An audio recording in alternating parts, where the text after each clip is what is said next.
Hi. This video all sponsored by Big Shots Media. Big Shots Media. எல்லா கிரெடிட்டும் Big Shots Mediaக்கு. ஸ்ட்ரீமா வந்து இதில் வந்து work பண்ணுறோங்க. நாங்கள் வந்து வேலை தான் பார்க்குறோம். இதில் வந்து எங்களுக்கு எந்த கிரெடிட்டும் கிடையாது. அப்படிதான் சொல்லுவாங்க, கிரெடிட் மட்டும் தான் எங்களுக்கு. ஓனர் அவங்க தான். சேனலே எங்களோட தான். ஜாக்கி பிள்ளை பிஸ்கெட் வேணுமாடா? இந்தாங்கடா. இந்த டேய் கருப்பே, அவன் போயிட்டானா? எல்லாருமே எல்லாம் கலெக்ஷன் போட்டிங்களாடா? இந்தாடி இதுதான் குட்டி போட்டிருக்கு. இது 4 குட்டி போட்டிருக்கு. உடம்பு பூரா என்னமோ வந்து பேட்சாக வருது. அதுக்கு இப்போ மாத்திரை போட்டுக்கிட்டு இருக்கேன். 3 மாத்திரை கொடுத்தாச்சு. 3 மாத்திரையிலே சரியாயிடும்னாரு. அந்த ரூமுக்குள்ளார குட்டி இருக்கு. எங்க போகிறோம்? இந்த போ. அவன் எல்லாத்தையும் வாங்குற வரைக்கும் அந்த செங்கம்மா எப்படி எல்லாத்தையும் பிடுங்கி திம்பா, அந்த மாரி இவன் வந்து எல்லாத்தையும் இந்த இவன் பயங்கர பலம். ஆனால் வந்து இவனை வந்து காண கதவடைக்கும். அது இதுக்கு 6வது படிக்கிற பொண்ணு இருக்கான். நான் சொன்ன நீ ஒன்று பார்த்தாலே 6வது படிக்கிற மாரி இருக்கு. உனக்கு 6வது படிக்கிறவன். இந்தாங்க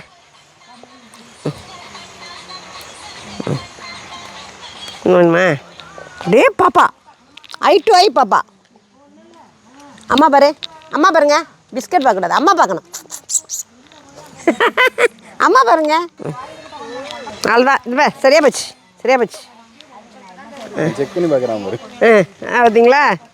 நமக்கு தெரிஞ்ச ஒரு பையன் தான் அந்த ஆளை கொண்டு வந்து சேர்த்து விட்டா. அப்படி அவர் என்ன பண்ணுவார்னா, கை கொஞ்சம் நீளம். ஒரு நாளைக்கு ஒரு 6 தேங்காய் 7 தேங்காயாவது கொண்டுட்டு போகணும். இப்போ வந்து இதில் உள்ள ஒரு துரும்பும் எனக்கு அத்துப்படி. என்ன இப்போ வந்து தேங்காய் குறையிறது தெரியும், ஆனால் நான் ஒன்றும் சொல்ல மாட்டேன். இந்த நாய்ங்களுக்கு பாதுகாப்புக்கு, அதாவது நைட் அண்ட் டே இருக்கிற மாரி காலில் உளுந்து அழுது குடும்பத்தில் சண்டை, நான் வீட்டை விட்டு வெளியே வந்துட்டேன், எனக்கு போக்கடா இல்லைன்னு சொல்லி வேலை கேட்டார். சரி நைட்டு தங்கிங்க அப்படின்னு சொல்லி அந்த மேலே உள்ள சாவியை கொடுத்து சமைச்சு சாப்பிட்றதுக்கு அந்த சாப்பாட்டுக்கு 1500 ரூபா தனியாக எக்ஸ்ட்ரா கொடுத்து வேலைக்கு வச்சோம். சம்பள தண்ணியில் சம்பளம் 9000 ரூபா, பகலைக்கு 6000 ரூபா, நைட்டுக்கு 3000 ரூபா. வாட்ச்மேன் தானே, நாய்க்கு சோறாக்கி போட்டுட்டு பார்த்துக்கணும், மட்டக்கிட்ட எல்லாம் பொறுக்கி போட்டு நீட் பண்ணி வச்சுக்கணும் கொள்ளைய. இதுதான் வேலை. இந்த ஆளு என்ன பண்ணுவாருன்னா, இங்கே எங்கள்கிட்ட வேலைக்கு சேர்ந்துட்டு வெளியில எங்கேயும் வேலைக்கு போனாரா என்னன்னு தெரியாது, கொள்ளையில இருக்கவே மாட்டான் அந்த ஆளு. இப்படி இருந்துகிட்டு இருக்கும்போது நாங்கள் என்ன செய்வோம், அந்த மதுக்கூர் சந்தையில் போய் தம்பிக்காக நாட்டுக்கோழி வாங்கிட்டு வந்து நான் அந்த ஷெட்டில் விட்டுருவேன். ஒரு 10 கோழி வாங்கிட்டு வந்து விட்டுருவேன். 2 கோழியாக பிடிச்சிட்டு போய் அடிச்சு கொடுப்பேன். ஒரு மாதத்துக்கு கிடக்கும் அந்த கோழி. கடைசியாக ஒரு நல்ல சேவைன்னா அந்த சேவை வந்து 3 கிலோ இருக்கும் கறி,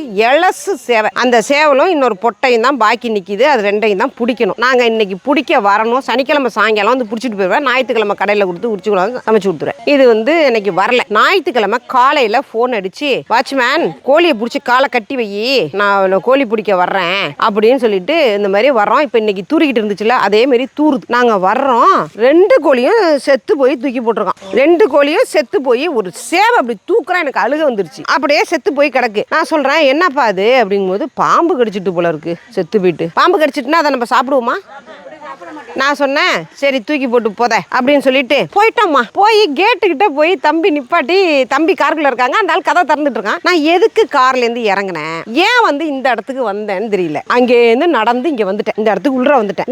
இப்படி வரும்போதே இங்க வந்து பசலிக்கீரையை பார்த்துட்டேன். இங்க மொசு மொசுக்கையை பார்த்துட்டேன். இந்த மொசு மொசுக்கை தான் நான் பறிக்கணும். நான் என்ன செய்யறேன், அந்த பசலிக்கீரைட்ட போறேன். அந்த மொசுமுசுக்கு அங்க இருக்கு. இந்த பசலிக்கிட்ட போய் இப்படி கீரை இப்படி பறிச்சுட்டேன். பாக்குறேன் கடகு இவ்வளவு பெருசு. தலை வந்து நான் கீரை பறிக்கிற இடத்துல பொந்துக்குள்ளார இருக்கு. அப்ப நான் என்ன சொன்னேன்னா, அந்த ஆள்கிட்ட பாம்பு தானே கடிச்சுது, இனிமே அந்த கொல்லைக்குள்ளார ஒரு பாம்பும் வரக்கூடாது. இந்த சேவலை கொண்டுட்டு போய் அவ காலடியில போடு, இனிமே அவ தான் பார்க்கணும், ஒருத்தனும் இனிமே இதுக்குள்ளார வரக்கூடாது அப்படின்னு கோவப்பட்டோன்னே, அது என்ன சொல்லு வந்து காட்சி கொடுக்குதுன்னா, நான் கடிக்கலடி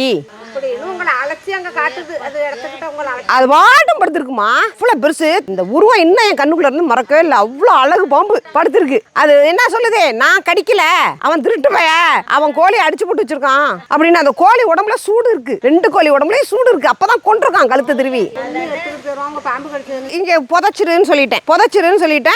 நான் போயிட்டேன் வீட்டுக்கு. மறுநாள் வந்து எனக்கு வீட்டுக்கு போய் தான் தோணுது, ஏன் வந்து பாம்பு இப்படி காட்சி கொடுத்துச்சு, ஒண்ணுமே பண்ணல, முண்டலை முரண்டலை அப்படியே படுத்துக்கிட்டு கிடந்துச்சு அப்படின்னு சொல்லிட்டு இது புதைச்ச இடத்துலேருந்து எடு, அது உடம்புல நீளம் மஞ்சிருக்கா பார்ப்போம் அப்படின்னு சொல்லிட்டு வந்து கேட்குறேன். நாய் தோண்டிக்கிட்டு போயிடுச்சு, காணுங்கிறான்.